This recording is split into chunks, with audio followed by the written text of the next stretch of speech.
क्या आपने महसूस किया है कि आपका वजन आहिस्ता आहिस्ता बढ़ता जा रहा है, चाहे आप ज्यादा खा भी रहे हैं या नहीं? क्या आप सुबह उठते ही थकावट महसूस करते हैं, या आपको लगता है कि जितना भी ट्राई करें वजन कम ही नहीं हो रहा? अगर हाँ, तो आप अकेले नहीं है, पॉपुलेशन की मेजॉरिटी इसका शिकार है। मैं कुछ रिसेंट स्टडीज के मुताबिक लगभग 44% ग्लोबल अडल्ट पॉपुलेशन या तो ओवरवेट हैं या फिर ओबेस हैं। और सबसे ज्यादा हैरत की बात यह है कि इनमें से 70% लोग लो टू मिडिल इनकम कंट्रीज में रहते हैं, जिसमें पाकिस्तान, इंडिया, बांग्लादेश शामिल हैं।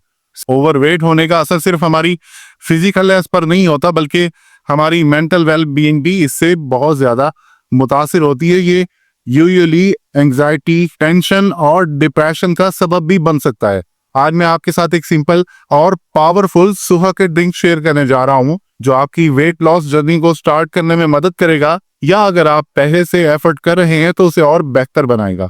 इस amazing mint ginger fusion drink को बनाने के लिए आपको चाहिए 1 गिलास पानी, 1/4 चम्मच ग्रेटेड अदरक, 1 टेबलस्पून एप्पल साइडर विनेगर, 1 चम्मच सिनेमन पाउडर, आधा चम्मच हल्दी पाउडर, 1 चुटकी काली मिर्च, 1 चम्मच लेमन जूस, 5 से 6 ताजे पुदीने के पत्ते और 1 चम्मच शहद जो ऑप्शनल है।